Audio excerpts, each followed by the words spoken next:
केंद्रीय मंत्री गजेंद्र सिंह शेखावत ने कहा कि मोदी सरकार युवाओं के भविष्य को लेकर गंभीर है। उन्होंने दावा किया कि पेपर लीक की जांच के बाद रिकॉर्ड समय में पारदर्शी तरीके से परीक्षा कराई गई और दोषियों के खिलाफ सख्त कार्रवाई जारी है।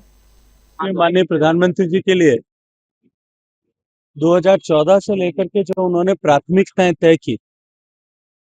और अनेक बार उन्होंने इस बात की चर्चा भी की थी अपनी बातचीत में, अपने भाषणों में, अपने उद्बोधन में, राष्ट्र का नाम को संबोधित करते हुए लाल किले के प्राचीर से उन्होंने कहा कि देश में 4 ही तरह के वर्ग हैं जो देश के लिए, देश को विकसित बनाने के लिए, देश के भविष्य के लिए सर्वाधिक महत्वपूर्ण है। और इसके अतिरिक्त देश में कोई और वर्ग भी नहीं है जिसमें युवा, किसान,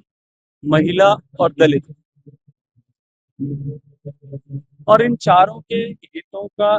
संरक्षण करते हुए, इनका सशक्तिकरण करते हुए, इनको आगे बढ़ाने के लिए सरकार प्राथमिकता से काम करेगी। और माननीय प्रधानमंत्री जी ने जिस तरह से संबोधित किया, इंस्टाग्राम प्लेटफॉर्म से जिस तरह से संवाद किया, और उस संवाद को जिस तरह से पूरे देश भर में युवाओं ने एक उत्साह के साथ में समर्थन दिया, सकारात्मक सहयोग दिया, माननीय प्रधानमंत्री ने उसका धन्यवाद भी ज्ञापित किया। सरकार इस सारे विषय को लेकर के अत्यंत संवेदनशील और सरकार के स्तर पर जितने प्रयास ऐसा भविष्य में न हो उसके लिए किए गए। पेपर में गड़बड़ी की सूचना आते ही तुरंत प्रभाव से जांच कराई गई, बिना किसी कोताही के जो अपराधी थे उनको उठा करके बंद किया गया, जेल में डाला गया। भविष्य में इस तरह की पुनरावृत्ति न हो उसके लिए जितने आवश्यक कदम थे वो सब कदम उठाए गए। और उसके साथ साथ में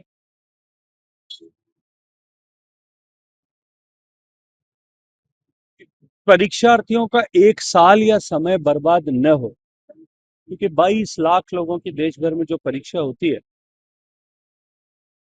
एक बार परीक्षा का शेड्यूल गड़बड़ा जाने के बाद में या परीक्षा को पुनरावृत्ति करने के चलते हुए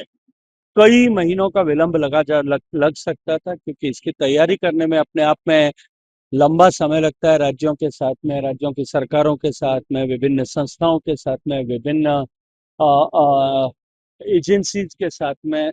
जो है समन्वय बिठा करके, कोऑर्डिनेट करके इस तरह की परीक्षा हो सकती है।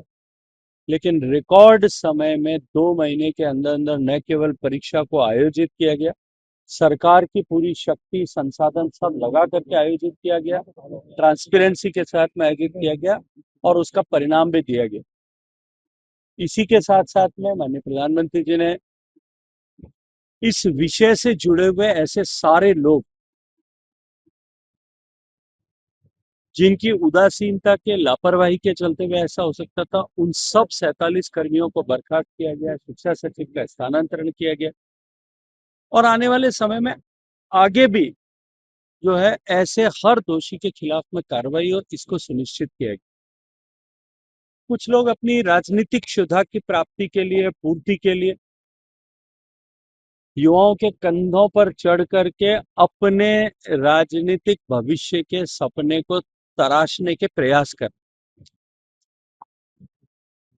कुछ कांग्रेस पार्टी के जैसे लोग हैं। अपने राजस्थानी में एक कहावत है, जट दी के बरेड़ी परात,